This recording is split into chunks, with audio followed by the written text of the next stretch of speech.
We're live. Okay. Hello, ladies and gentlemen, and welcome into SIN Sunday Sideline Report Conference Championship Edition. I'm Mike Rifkin, joined today by Mark Oldop, Sky Halpern, and Lawrence, the President, Patchman Lang. Gentlemen, welcome to Championship Sunday. Yes, we've made it. There are technically 3 weeks left, but if you really want to count it, 2 weeks left in the NFL season before we head into the off season. We're down to the Final Four. Down to the Final Four, and where did the time go? No idea. Time flew way too fast. It was like, football's back. Now football's going to be over again. Back to square one. We will be back to square one. We're going to talk about both games today in a few minutes. We got a lot of news to cover. We're going to start with the news that really shook up the world yesterday. Adam Schefter and Jeff Darlington of ESPN reported that the GOAT, Tom Brady, after 22 years, is retiring. Now, Brady's agent and the Bucs have come out and said not true. He hasn't officially decided yet. There is a partially due to the fact that there is a $20 million bonus that Brady will earn this week.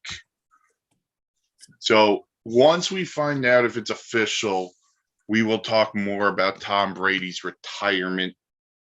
But we figure we will drop that right now because, well, we don't know if it's official, even though Schefter and Darlington are reporting it. But we'll wait and see on Tom Brady over the next couple of days. We'll stay in the AFC quarterbacks, and we'll talk about another retirement. Ben Roethlisberger finally announced his retirement after 18 seasons. Roethlisberger's career record is 165, 81, and 1. His career 64.4 completion percentage, 418 touchdowns, 211 picks. In the playoffs, a 63.2 completion percentage, 259.7 yards per game, 36 touchdowns, 28 interceptions, and a two-time Super Bowl winner. Think of that. If you're Ben Roethlisberger, you announce your retirement earlier in the week, and then you just read, Tom Brady's retired. Why does Brady got to keep overshadowing? But, Mark, I'll go to you first. Your thoughts on Big Ben hanging him up?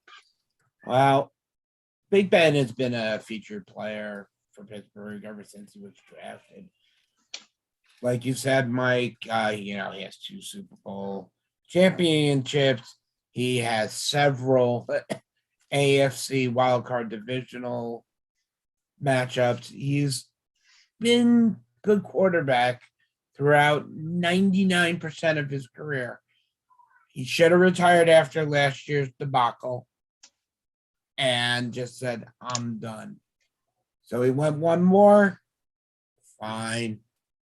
It's time for Ben to go out, humble, know where you are. You're a Hall of Famer. Good luck to you. Patchy.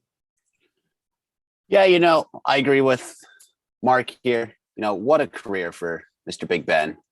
And yes, you can bring in, last year's debacle once again. Last year he should have retired, but it's kind of, I would say, a Peyton Manning-esque situation where you want to come back for that one last run and try to go out on top. And unfortunately, Big Ben is up there in age, and he's, just to say, he's no Peyton Manning where he could pull it off.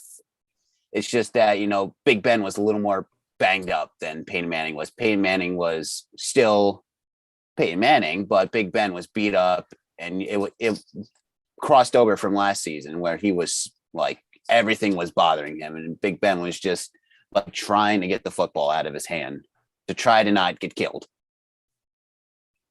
So it's bittersweet for Big Ben because for all the fans of Big Ben and the Steelers and people that like Big Ben, because this end of an era is coming to an end from the 04 class. Well, Eli's gone. Eli's gone. Big Ben is gone, and we're waiting on Mr. Brady to say whether or Well, not he's retired. And Philip Rivers. Philip And Rivers. Philip Rivers. Right. Those are the four. Those were the three. Brady, just something you said, Patch, because if you remember Peyton in the end at that second Super Bowl, he was not the same guy he had been. That defense had to, I want to say carry him, but that defense really helped him get that second ring. But I mean, good for Ben. He gets to go out on his terms. This wasn't an injury. This wasn't something catastrophic. This was just, he got, as he got older, got a little bit worse. I mean, the only person who's gotten better with age is Tom Brady, and that's because he's a psychopath, but that's a whole nother conversation. I also think for Ben, this makes a lot of sense because we'll talk about when we go through the AFC title game, but think about the teams you got to go through in the AFC now. Cincy's really good. Yeah. Baltimore next year will be better. Cleveland should be better. That's his own division. But then you got the Chiefs. You got the Bills. You got the Chargers are pretty good. You got Tennessee. The Colts. You have these teams where maybe it won't be as easy for the Steelers to forget just make the playoffs, but make a deep run. But man, heck of a career for Ben. Yeah. Mike Tomlin signed an extension before last season, so he's not going anywhere.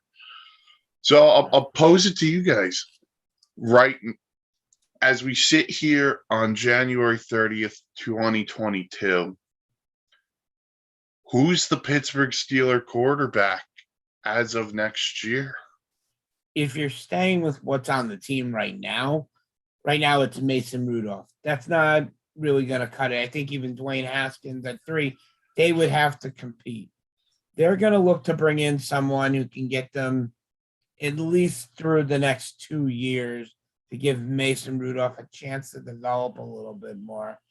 And I could see Matt Ryan going to Pittsburgh and filling that void for 2 years.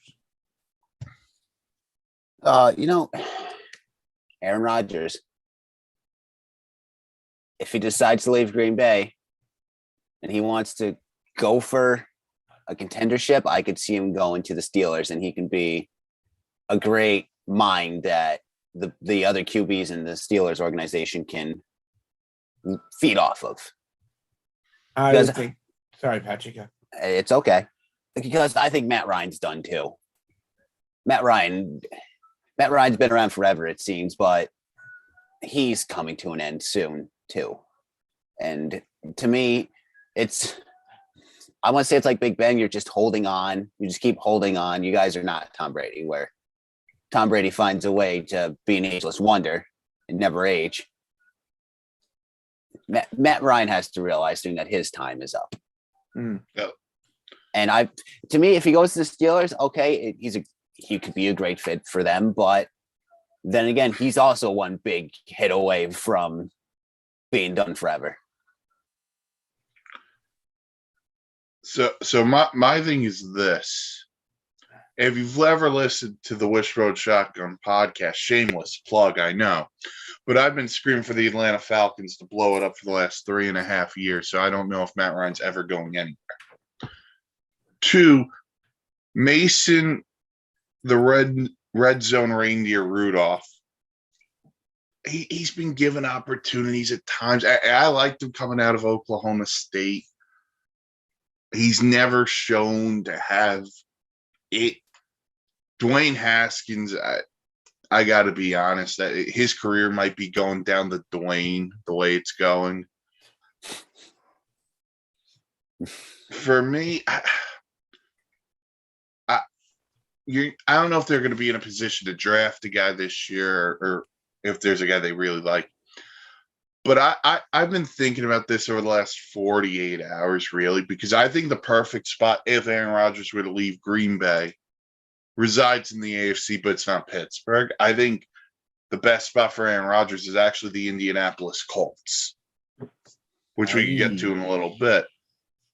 And the Steelers could think about Carson Wentz. And the point would be Carson Wentz doesn't have to win you every game.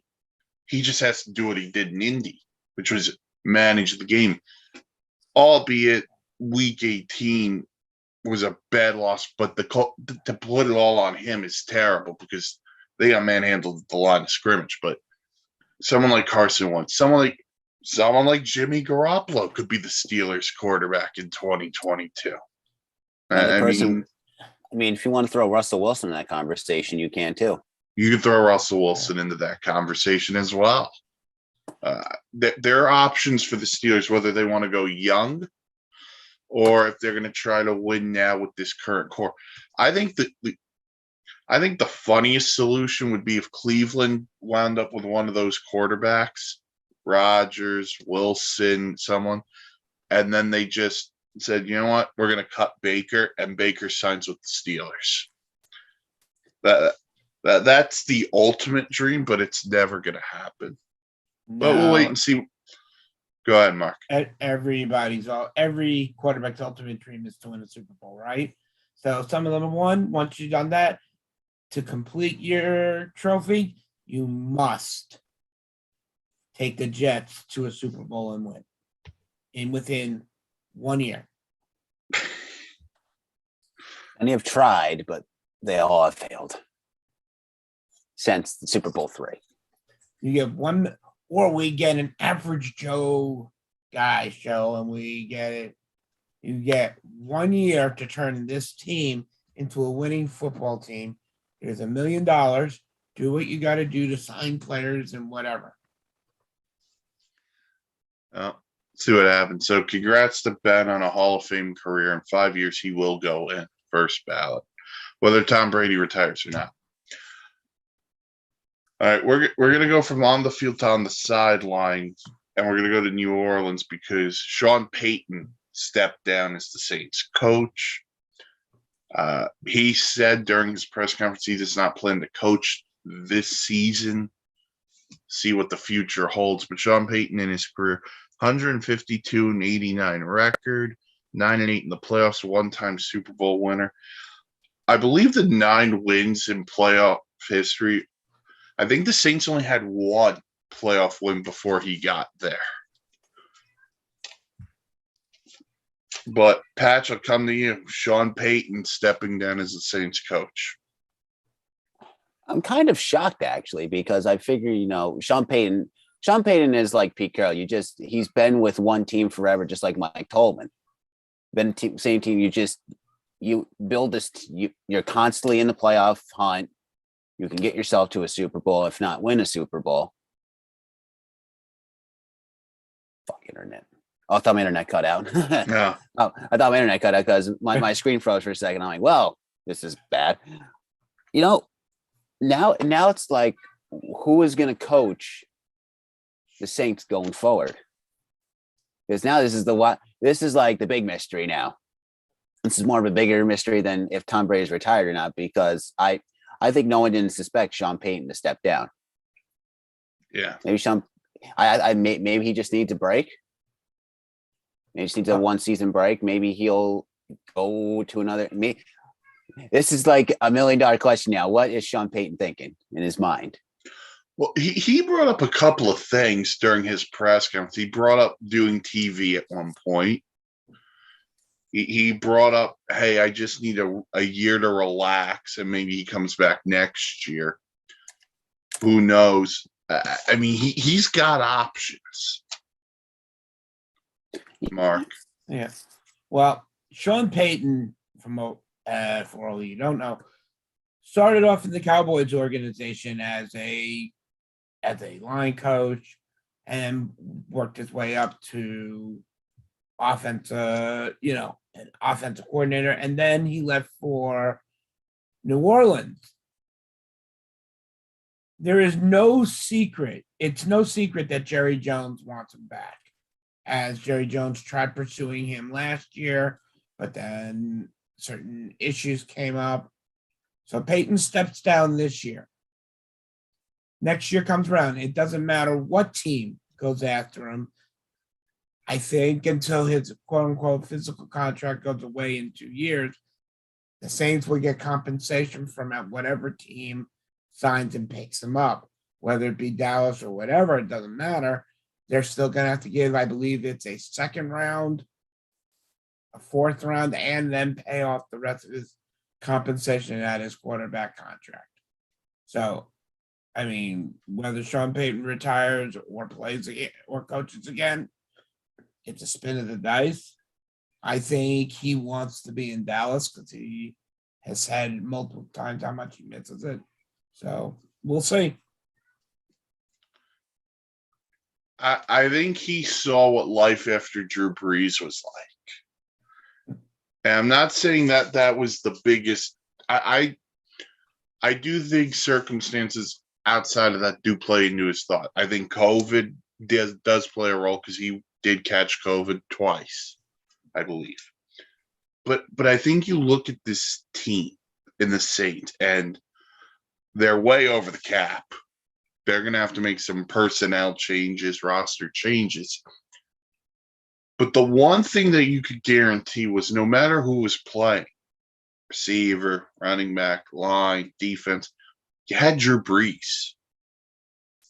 And Drew Brees puts a lot of Band-Aids over a lot of points. This year, they did not have that.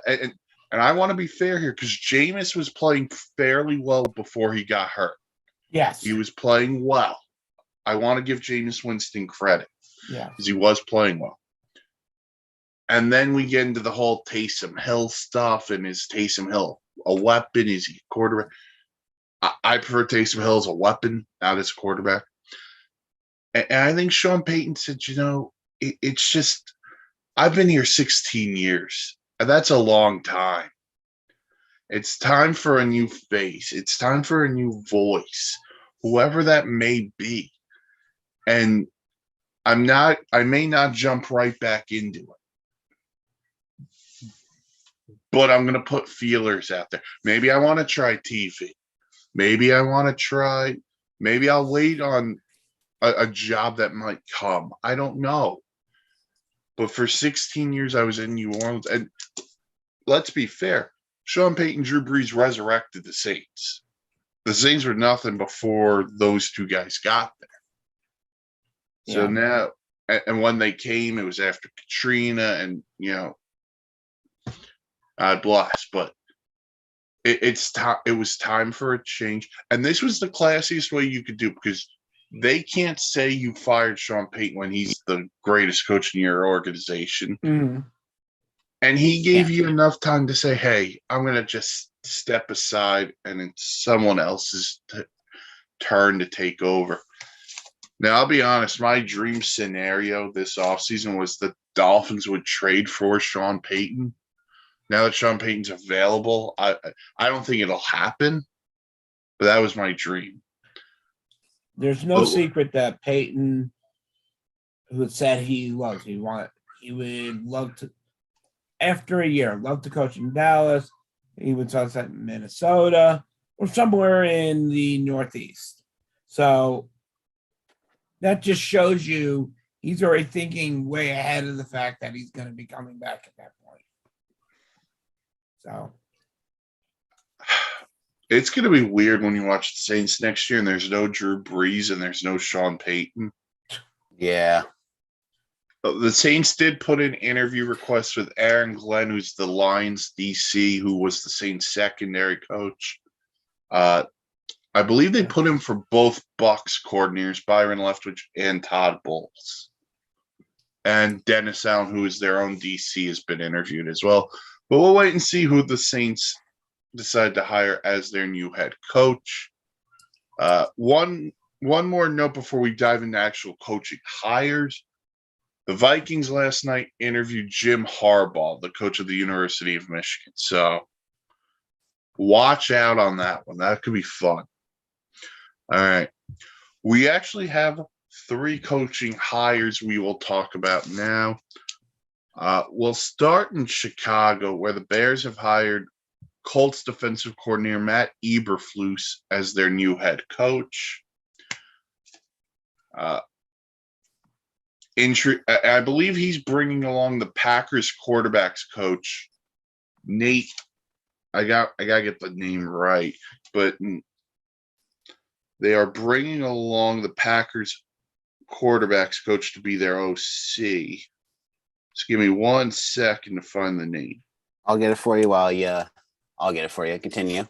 All right. So, Mark, Matt Eberflus as the coach of the Bears. You like it or no?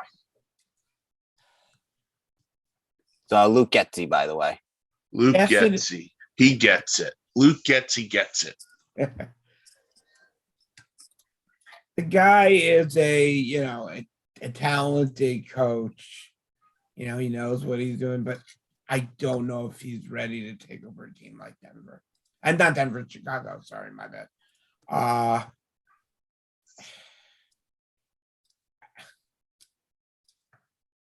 He has to come out and show that he can keep the defense not only where it is, but make the offense better. And that's easier said than done for many coaches and even the best ones out there. I don't like this choice. I don't know if he's going to be able to handle Chicago. All right.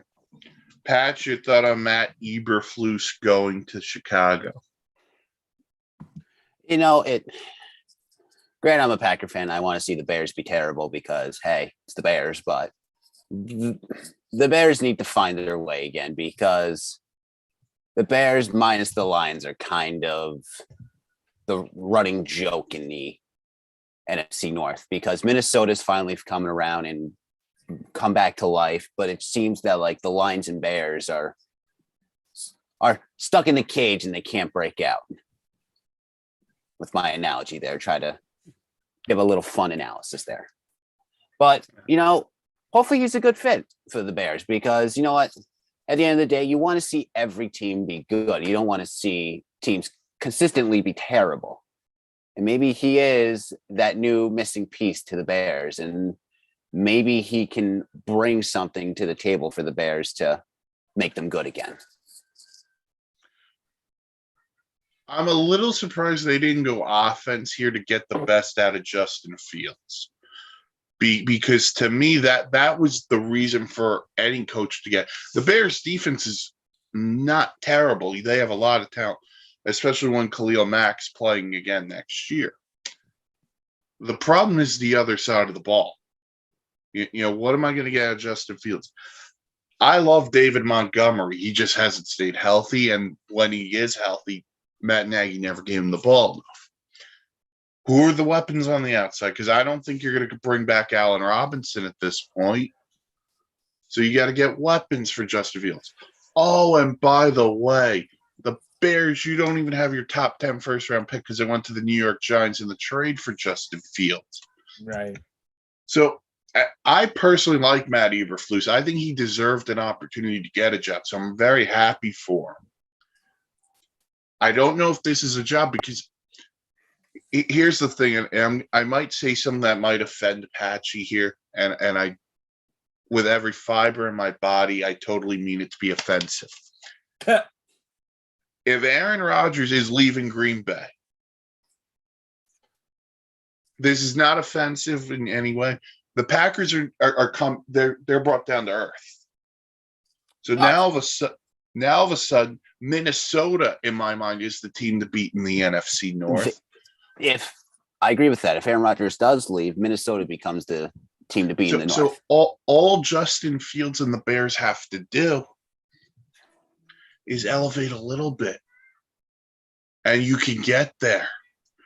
But this has to be the best hire you could have made. Because if you get this wrong in 2-3 years, how are we evaluating Justin Fields under this coach? That's what we have to figure. Do you have your coach and quarterback? Do you have one or the other? That's why this is big for the Bears. Because now is the time where they could actually strike. The Packers could be on the rebound. the Lions are the Lions, and the only team you really got to go through is Minnesota. Although the Packers will still be good, but they won't be at this level. That was my point. No, All well, right. well, with Minnesota, they're looking for a new head coach. Right. So honestly, the North could be tight. Well, don't just say what you really mean. The Lions are going to win the North next year with 5 wins. You know what? If the Lions, Dan Campbell biting off kneecaps. you know what? If the Lions win the North, go to the playoffs, and the Packers aren't in, I'll root for the Lions to win a Super Bowl because they deserve a Super Bowl. That city deserves a Super Bowl. They built that city on rock and roll. They did. That you have to dress up in a lion costume and be cheering throughout the game. Done. I'll do it. Okay. I no shame. No shame. Because you know what? The Tigers aren't doing anything for Detroit, so neither are the Red Wings. So maybe the Lions can do something. Hey, the Red Wings are competitive this year. I don't want to give the shout out the Red Wings. Also, by the way, I'm picturing Patch dressed as the Cowardly Lion from The Wizard of Oz, and I'm trying to think of our game that we play behind the scenes of who would play who in the network. And I will not be the I'm- cow. Just because I said just because I would dress as a lion, I'm not the cavalry lion from the Wizard of Oz. No. It's just where my mind went. And now my mind went to Bill as Dorothy. All right. Speaking of the definitely Just have want to to go get- home. we have to get together, meet, and we got to do that whole yeah, we got to scenarios talk to get about them that. out. Yes, we All right. have to. But back to football here. Yep. Back to football. And speaking of the Packers, offensive coordinator Nathaniel Hackett was hired to be the head coach of the Denver Broncos. Yeah, saw that this morning. I don't want to hear there's one reason you make this hire, Denver. This hire was to lure Aaron Rodgers to Denver. That's Well, it. It was. There's That no was other one of the reason teams for he it. said he would be willing to go to if the right situation had arisen. The other team is still San Francisco will be there in the bidding. I love Denver's team. I really do. Sutton, Judy, no offense, Javante Williams, really good defense. Mhm. I don't want to play Mahomes twice a year. But you know what? I would.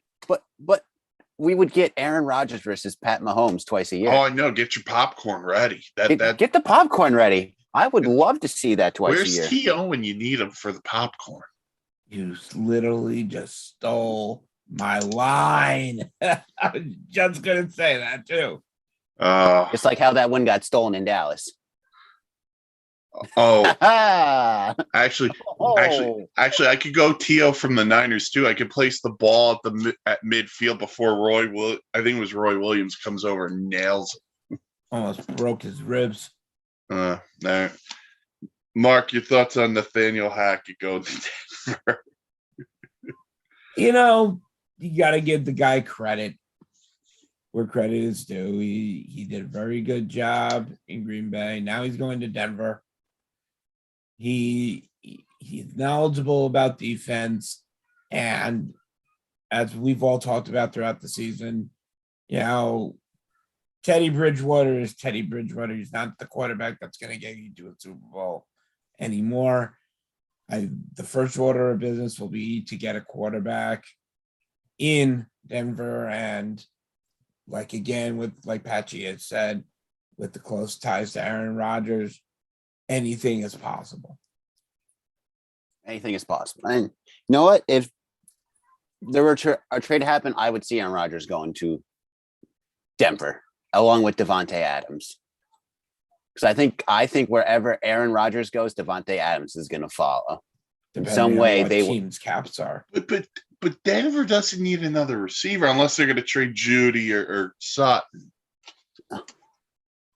You could. I mean, That's no just one's my going to ever opinion. say no to Devontae Adams. I want to make that clear. Oh He's no, I asking know for- it's your opinion, Patch, but so it's good when you bring up an opinion. We just go into it a little bit. I'll tell you right now, Patch, I would take either one of them down in Miami. I'd take them both down in Miami. But listen, it's an interesting hour. We'll see where Rodgers leans on this, but we'll wait and see on Denver. The last coaching hire of the week, the New York Giants were dabbling a little bit in their coaching search, and they decided to hire Brian Dable, the offensive coordinator from the Buffalo Bills. Following them hiring Joe Schoen, who was the Bills' assistant GM, as their new general manager. I don't hate it. I actually don't mind the hire. I think it's a pretty good hire. This comes down to one guy. If Daniel Jones is good, and this is your, and here's the one thing I'm going to say, and then I'll let them go. I'm not picking up the 5th-year option on Daniel Jones. It's all or nothing this year, or next year rather, for him. No, the 5th-year option will not be picked up. It's boom or bust now, because clearly, from what I've gathered in all press conferences from John Mara and Joe Schoen, they believe in Daniel Jones for whatever reason. I've seen nothing in 3 years that makes me say I believe in Daniel Jones, except for the Counting Crows song, Mr. Jones. That's the only good thing about him.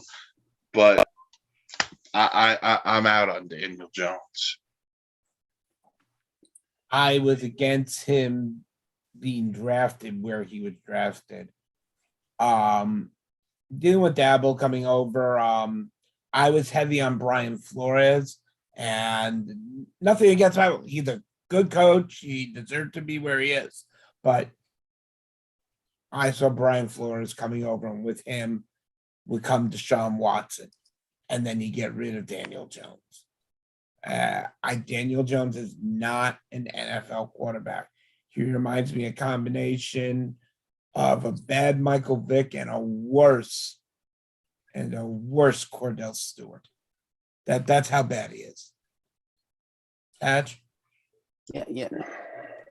It's weird with the Giants because once again, this is another team that came off years of success with Eli Manning and Tom Coughlin, and then you have the debacle after that happened that Bill does not want to remember. Shout out to Bill if you're listening.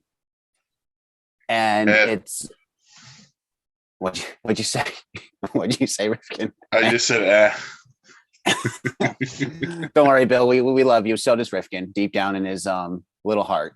Below the lower intestine. Below the lower intestine, maybe where a gallbladder is. Regardless, once again, we want to see the Giants be good again because they were good for years, great at times, and then it's like the meteor crashed into Earth, and then it just became a desert wasteland with the Giants because Eli retired, and then Daniel Jones comes in. Where everyone's going to give Daniel Jones a shot. And then this is just turned into a complete dumpster fire. The Jets are better. Like the sister team, the sister team of the stadium is better with Zach Wilson. And Zach Wilson's only been only team worse right now than the New York Giants. I'm not being. I think the only worse team than the Giants is probably the Jaguars, and at least they have an upside with Trevor Lawrence. Because he never tripped over his own 20-yard line. Well, that and, he did have Urban Meyer as coach, which that's a whole nother conversation. But that's a conversation for a different day. Back with the Giants, I hope there's promise here. And you know what? The Giants need to make a big move. You need to unload Daniel Jones, just like how the Jets did with Sam Darnold, because this is not the fit here in New York. Maybe there's promise somewhere else for Daniel Jones, but the Giants need to move on. The move to me, and Mark brought up Watson, and John Mara said they're not going to do that at the Joe Schoen press conference. The move to me is Daniel Jones, one of your 2 first this year and your first next year. Go get Russell Wilson. Do it. That's the guy. It's either that or go after Watson in Houston. Send Jones either west or send him south. Or send him southwest. Southwest Airlines. Send him somewhere. You need to you know what? If everything pans out with Watson, Watson could be a good fit in New York. If anything, make a big splash. Go get Russell Wilson and bring him Right. over. And it would be more than worth it to this team. Because you bring Russell Wilson in, you're going to keep Saquon Barkley. Yep. Because this is his final year. If they weren't going to make any changes or any chance to make changes, he was gone. And then you're left with Devin Booker, who isn't bad, but it's not your fan getter in Barkley. All right. Yeah, so those coaching searches are over. We still have coaching searches in Minnesota, Miami, Jacksonville, now New Orleans, and Vegas, who I'm told zeroing in on Josh McDaniels, but that has not been made official, so we can't talk about that. All right. It's on to the final four for today. We got conference title games. We're going to start with the AFC game, which has the Kansas City Chiefs, which I think most people probably had before the season, taking on the upstart Cincinnati Bengals, who last week went into Tennessee and beat the Titans. And yeah, take that, Ryan Tannehill. So this is actually a rematch from a regular season game, Week 17, where the Bengals beat the Chiefs by a score of 34-31. Joe Burrow was 30 of 39 for 446 yards and 4 touchdowns. He was also sacked 4 times, which I want to get to in a few minutes. Patrick Mahomes was 26 of 35 for 259 yards and 2 touchdowns. Don't go chasing touchdowns to Jamar Chase at 11 catches, 266 yards, and 3 touchdowns. Also killing me in a fantasy title game. Not gonna talk about that. But Bengals Chiefs Part 2. This one's in Kansas City. First one was in Cincy. According to reports, Tyrann Mathieu is expected to play today. He left last week after a concussion, but he should be good to go today. Mark, Bengals Chiefs. You know what? Let's start with the Bengals because the Bengals aren't supposed to be here. Right. Well, if you look at this whole season, no, the Bengals, I didn't have them picked to be here in any such a way. But especially with Joey Burrow coming back after that knee surgery, you're banged up all over the place, and now you're starting off. You're laying out in the weeds, and then all of a sudden things started to click.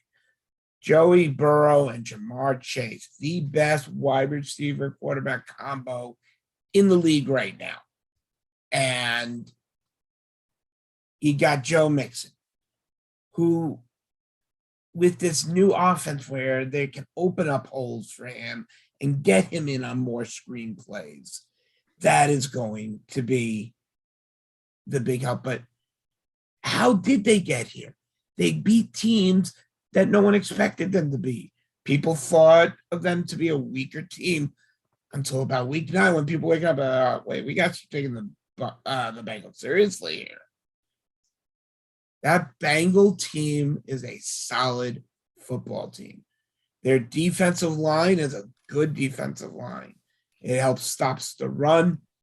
They do give up a lot of passing yardage, and that's going to be, really where we're going to test and see what happens with that. You got Patrick Mahomes, and he'll find holes where there isn't supposed to be. So, but the Bengals just played football, and they played hard every week. They're there because they've earned it, and they deserve it. Again, going back to Wishbone and Shotgun, you should listen to it. It's a decent podcast. Preseason, we talked about predictions and stuff, and we even took first coach week. I said right away, Zach Taylor.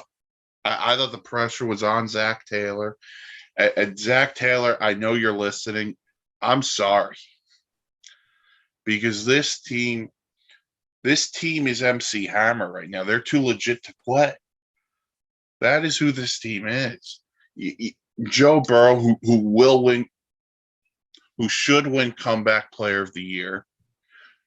Jamar Chase, who I think will win Offensive Rookie of the Year. Boyd, T. Higgins. T. Higgins is so good he stole Chad Ochocinco's number. I will fight anyone who argues this. The best free agent signing the whole offseason was Trey Hendrickson to Cincinnati. Yeah. Okay. If you, I will argue with anybody because he has changed how that defense works. Replaced Carl Lawson, who left for the Jets and then got hurt. But there's something about this team that's so. Yeah, we know we're not supposed to be here, but Joe Burrow sitting at the podium with a cigar in his mouth. That there's something about them. You know, Mark, we're all baseball fans. Like we talk about a team taking on the identity of their manager or their coach. This team is taken to the identity of who Joe Burrow is. They're cool. They're calm. And in big games, they play their best.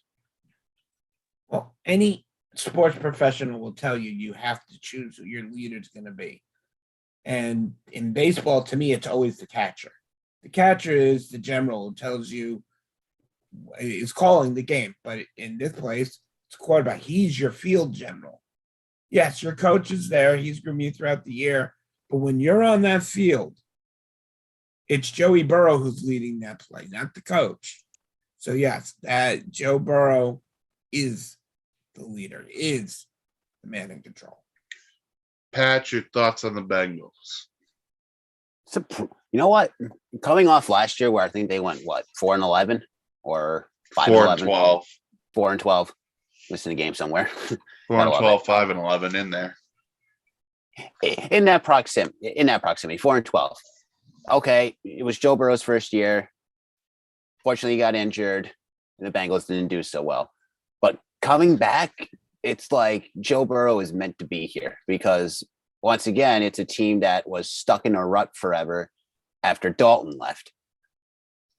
And it's good to see the bang. You were right. 4-11-1. There's a tie in there last year. See, I look at that knowledge. So 4-11-1.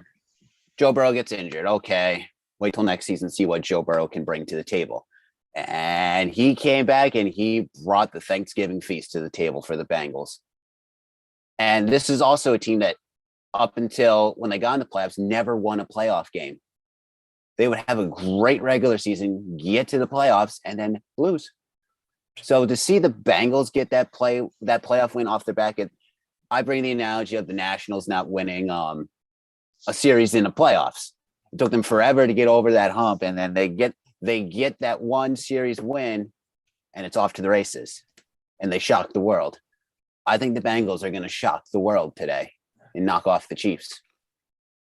And Oh, wish boy. them luck tonight. Listen, we can get into last week's game with the Chiefs and time Hold remaining on the clock. on. We'll get there in a second. I do want to get there. Well, we're gonna foreshadowing, A little foreshadow. but these Bengals are out to prove that they're here to win. And I think Listen, Joe Burrow is gonna have himself a game today. Okay. He's ready. I do too. I just think of this. The first time these two teams played, Kansas City had 4 sacks on Joe Burrow. Last week, the Tennessee Titans had 9 sacks on Joe Burrow. You got to protect them. And whether it's you run the ball a little bit more with Joe Mixon or short passes, you just can't let your franchise guy get beat up like Joe Burrow's been beaten up. But should be extremely entertaining from Bengals side because they weren't supposed to be here. Now the Chiefs, they're supposed to be here. I think most people thought the Chiefs would be in the AFC title game. Probably not playing the Bengals, but here they are off. I'll say it like this. The greatest football game I ever watched last week. In particular, the fourth quarter. Because Allen and Mahomes. Boo, boo, boo, boo. It was like watching a heavyweight fight, Jeez. and it was so good. Ends in overtime when the Chiefs go down the field and score a touchdown. We kind of hinted at talking about the overtime rules, but so before we dive into what the Chiefs, or before we dive into X factors, really, Mark, you would wanted to talk about the overtime rules. I know. Yeah. Okay. So there's sports in many different countries, many different worlds. A tie is okay. You cannot have a game come down to overtime, a divisional game like the Kansas City Chiefs and the Buffalo Bills, that basically whoever wins the coin toss is going to win that game. It is. I know that the NFL instituted, well, if they go down and kick a field goal, they get one possession to try to come back and kick a field goal, and then it's over. Why can't it be the same way? One possession. Each team gets one possession. If the first team scores a touchdown, the other team has to go down to score a touchdown, and then you go from there. It cannot be like this anymore. It's so hard to even explain. I feel bad for Josh Allen. He watched the Super Bowl hopes just go, and then we've also learned that 13 seconds is too much time to give to Patrick Mahomes. So from now on, nobody give more than 2 seconds to Mahomes. I can make an argument for that. That's on the Bills' defense for not playing defensive football and trying to get Josh Allen on the ground to have the time. They should have been playing better defense, like protecting the long pass. But that's a different argument for a different day. I'm in agreement. For me, if you're going to change it, just make it in playoff football. I was talking this with a few other people this past week about the game, and no, they do it for the whole. No, you don't do it for the regular season. Just do it for the playoffs. You can still have if X team goes down, kicks a field goal, Y team gets to go down, kick a field goal. If they don't, game's over. But playoffs, you need to give everyone a chance. Imagine we've seen this happen countless times with teams that tie game happens, other team playing time with the Packers. We can go. How many times did Aaron Rodgers not get the ball in overtime in playoff football? I remember the Cardinal game in particular. That happened, and then you got Larry the Bills. It happens to the Fitzgerald. Bills. It had. Imagine it happened in the Super Bowl. Falcons had a chance to have the fall. Tom Brady went down, got a touchdown, game over. Well, in defense of that one, you don't blow a 20-3 lead. You don't, but you should still get a chance with the football. Oh, I'm not arguing. Yeah. This needs to change, and if anything, change it for the playoffs, because that's it. I don't know what the analogy is I'm trying to go through. It's like imagine baseball. Away team scores first, game's over. Home team doesn't get a chance. Right. As I said, there was somebody who had posted, and I don't remember what it was. How would you feel if that in the top of the 10th inning, the first at bat gets knocked out of the park, game over, nobody else gets to try? Yeah. I was like, what a good point. It's like we have some other sports. Hockey, we have the shootout. Soccer, we have penalty kicks if there's after time is allowed. If anything, it needs to be the college playoff rule, not college playoff rule, college overtime rule, where you I don't mind that. I don't mind that, because that's the best way to go at this, and it's just 2-point conversions until there's a winner. If you start on your 15, you get 2 points, and then the other team gets the ball, they fail to get the 2 points, game's over. That way, you both touch the ball, it's over with. Plain and simple. There you go. So 3 things I'm going to hit on before we move on. 1, dear NHL, eliminate the shootout. Give us 10 minutes of 3-on-3, and then we can move on from there. 2, I like the shootout in hockey, though. I mean, I don't mind the shootout, but the 3-on-3 is just so exciting. It is exciting too. I will argue that. Yeah. So 2, I don't mind the college overtime rules. I don't mind. Just do regular kickoffs. Don't let the team start from the 20, the other team's 25, because otherwise we're in for a long night. The other part is this, and Patch, I think you nailed it. This is on the Bills coaching staff. First of all, you got to squib kick it. You don't kick it deep and not let them run time off. You got to kill some clock there. 2, there's 2 guys on the Chiefs you have to cover. It's Tyreek Hill, it's Travis Kelce. So how is Travis Kelce open on that 30-yard play timeout for the field goal? That just can't happen. That's on coaching. That's on fundamentals. Mhm. But I think we're all in agreement here. Overtime, both teams should touch the ball. It just takes away from the sudden death part, which I'm okay with. But, we'll see if the league does anything. Back to today's game. Guys, I want an X factor on both sides and your prediction for today's game. Bengals Chiefs. Who's going to the Super Bowl? In the Bengals Chiefs game, as good as the Chiefs are, they're playing at home at Arrowhead, so they got that nice home field advantage.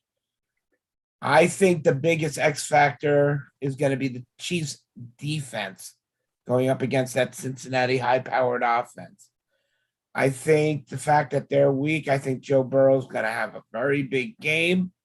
I think Joe Burrow's going to find ways not only to mix him more, but use his tight ends better. I got Cincinnati 28, KC 10. Whoa, you went big. Yeah. You're going big or go home, old ops guy. Patch? It's interesting because the Bengals during practice this week, they loaded their stadium with crowd noise to make it feel like they're at Arrowhead. So I think they're ready for the noise factor. But to me, this is going to have to actually come down to defensive football because both teams are going to be looking to score quick, just like we saw last week with Kansas City and Buffalo. Buffalo came out firing quick in Kansas City. And that's what you got to do. You got to score quick to bring that crowd noise down. Because if you can silence the crowd, that's going to be in your favor because then it starts to play the mind games with the other team because you're silencing the home crowd to get them to, go off sides, false start, all that hoopla. Yeah. So this is going to come down to defensive football today, in my opinion. Because once again, you're going to see each team try to score quick to gain momentum. And I feel if Cincy can get the ball, if they can get the ball first and go down and score quick, I think they have the slight advantage. If Kansas City gets the ball first, it could be a different game. Granted, you're talking about a kickoff. But I feel that Kansas City has a slight advantage here. I think they're going back to the Super Bowl again. Either team, I don't mind in the Super Bowl because it's great for each organization, especially for the Bengals, if they can get to the Super Bowl. Kansas City has a slight edge here. I would say we're going to see a high-scoring game, 27-24. Okay. You got KC? Kansas City. All right. So a couple of other numbers that I want to bring before I go.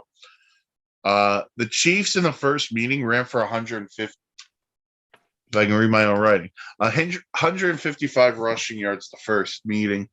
The Bengals only ran for 60.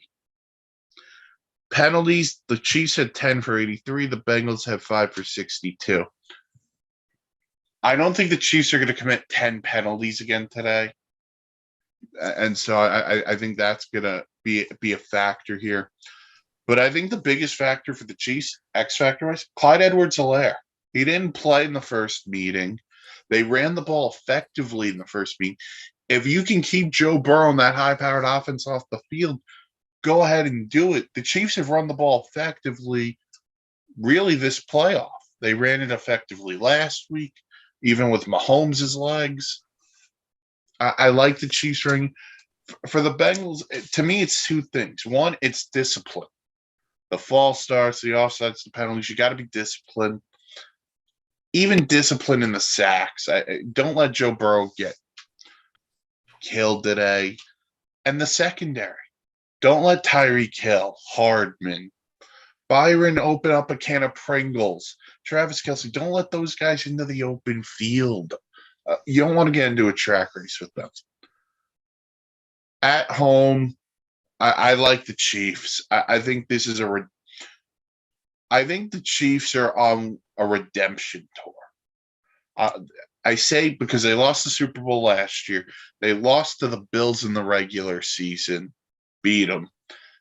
They lost to Cincinnati in the regular season. I think they go for revenge today.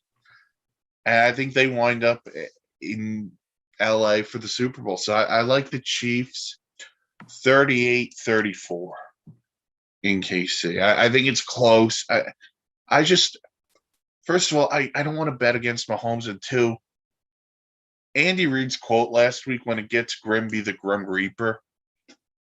And Andy Reid's the best coach in football. I will fight people for that one too. All right. NFC title game. And it's the Battle of California. As the Niners travel to LA to take on the Rams, the 49ers have won 6 consecutive games against the Los Angeles Rams of St. Louis. Sean McVay, his career is 3-7 against the 49ers. Just a couple of numbers from this year. Jimmy Garoppolo in the 2 games has a 74.5 completion percentage, 498 yards, 3 touchdowns, 2 picks. Matt Stafford, 64.4 completion percentage, 481 yards, 4 touchdowns, 4 picks. We know what a beast Deebo Samuel's been all year. Same thing with Cooper Kupp. But inside the 6-game losing streak, really quick, the Rams average about 18.5 points per game. San Francisco's averaging 26.5 points per game. Rams are 34% on third down. And they've had 11 turnovers, the Rams. So, rivalry game, emotional game, and let me tell you, this is going to be a fun game, Mark. It's going to be a bloody game. You're taking 2 very good rivals, and you're dangling in front of the Los Angeles Rams that Super Bowl trophy. Not for this weekend, but the fact that it's being played at SoFi Field in a couple of weeks. They would be the first team to do so and win the NFC Championship, and be the home team could actually be there. Pretty cool stat that's never happened. You look at both teams, you got the St. Louis Rams of whatever they are now, who cares? The St. Louis Rams of Los Angeles. Yeah, The who Los cares? Angeles Rams of St. Louis. Come on. Yeah, dude. whatever. It doesn't really matter. Matthew Stafford was my pick from the beginning next to Dallas to make it to the Super Bowl with this team. He has done everything in his power, except during that Tennessee game, that stupid spinning throw, to get them there. He has got a new BFF in Cooper Kupp. The man throws the ball, and miraculously Cooper Kupp is there no matter where it comes down. Even if the ball's not intended for Cooper Kupp, he's in the vicinity. He's got a good supporting cast with Van Jefferson. He's got Odell Beckham Jr. Also he's got Cam Akers back. And then of course you got that psycho on the defensive line of Arnold, who nobody can stop. There is no doubt in my mind that the Los Angeles Rams of St. Louis are going to win this game, and they are going to blow San Francisco out of the water 42-21. All right, so you brought up something I do want to talk about really quick, and that's Matthew Stafford, because I wrote a piece this week about the Rams going all in, and it starts with Stafford. You can check it out at www.thesportsinsanitynetwork.com. And to me, there was no player come playoff time under more pressure than Matthew Stafford. There was no more excuses. You're not in.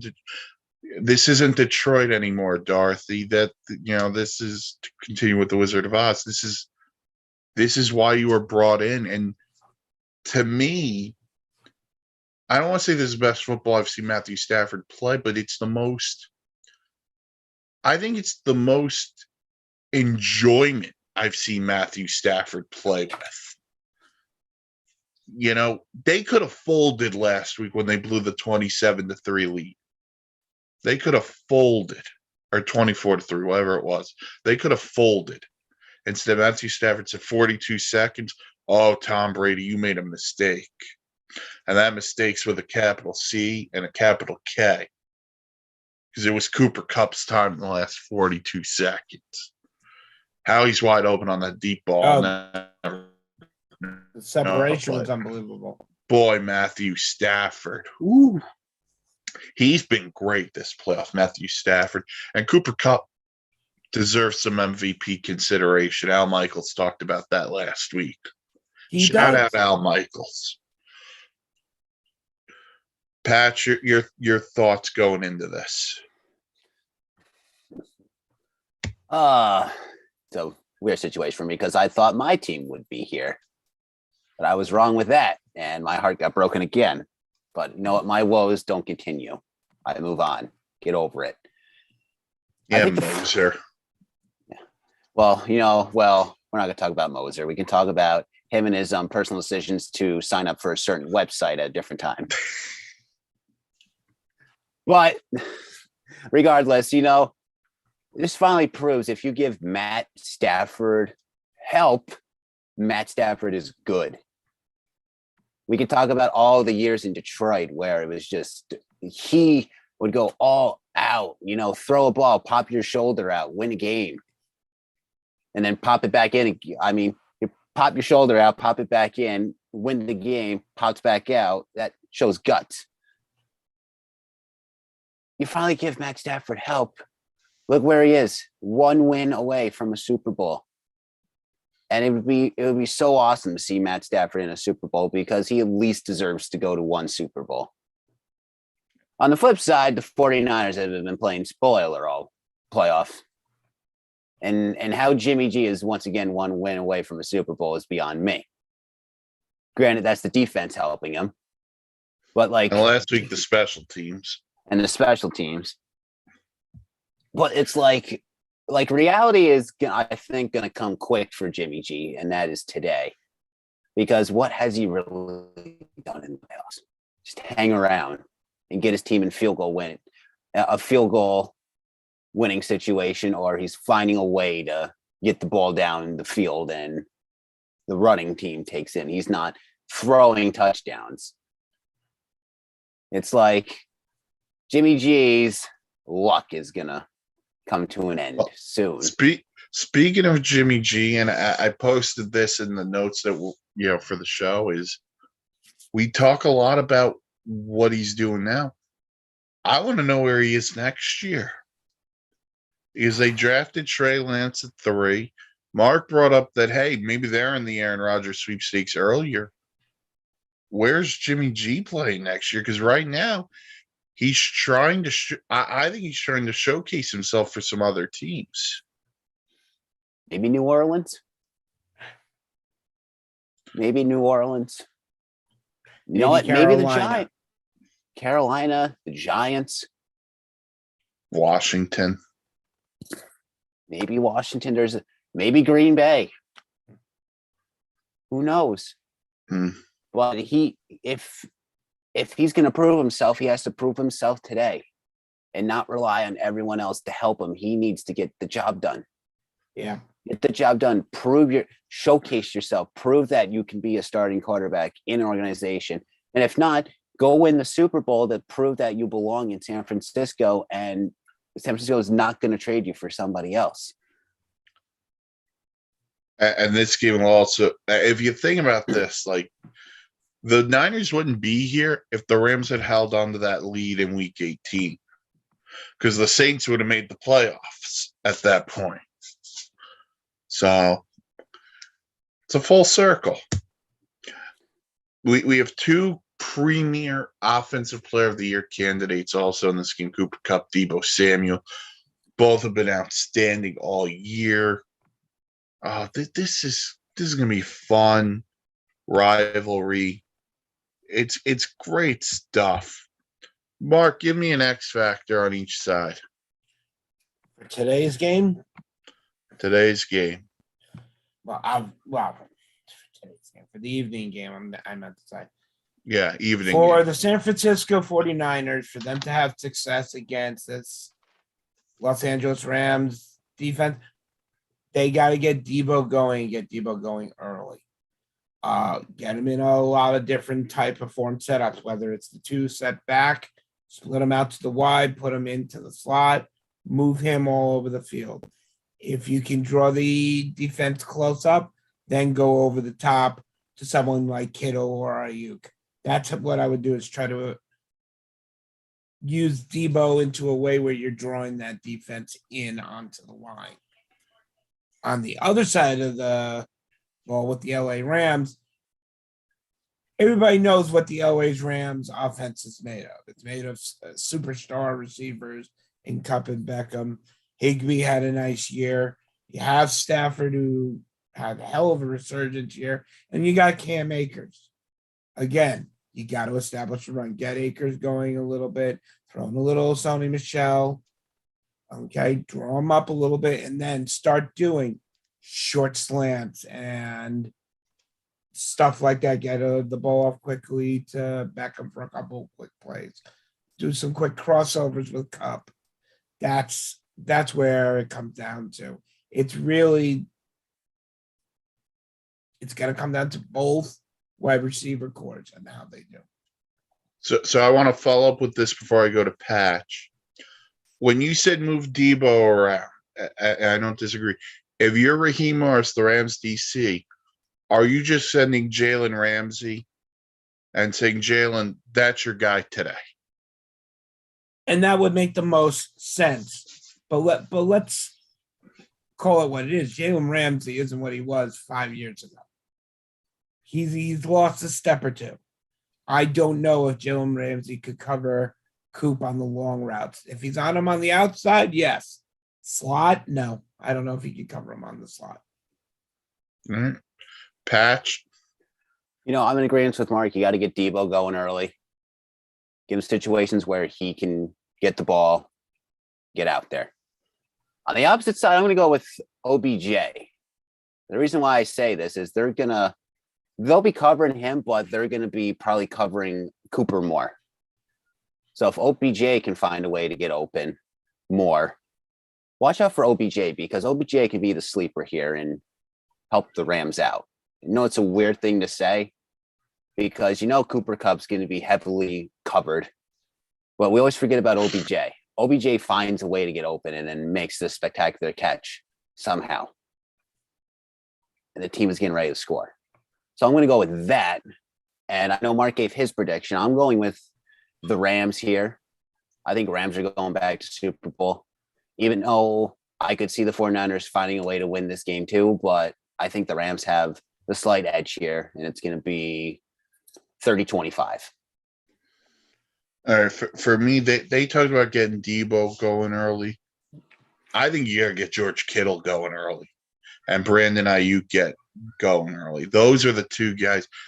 And I love Debo, and I love everything about Debo, but I don't want my main focus to be Debo. If I get the other guys going, now all of a sudden maybe the Rams lose focus of Debo. Kittle, Ayuk, get those guys going early. For the Rams, Patch talked about Odell Beckham. I'm going to go with the other guy they acquired midseason, Von Miller. And the Von Miller played a great game last week against the Bucs. He was really good.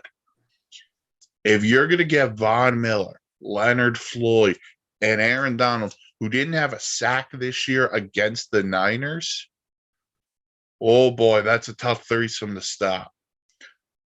I also like the Rams. I think they're out for revenge. I think Sean McVay knows he has to win this game. I think Matthew Stafford has the game of his life. I like the Rams 35-24. Give me the Rams. And we got the Rams and the Chiefs in 2 weeks at the Super Bowl.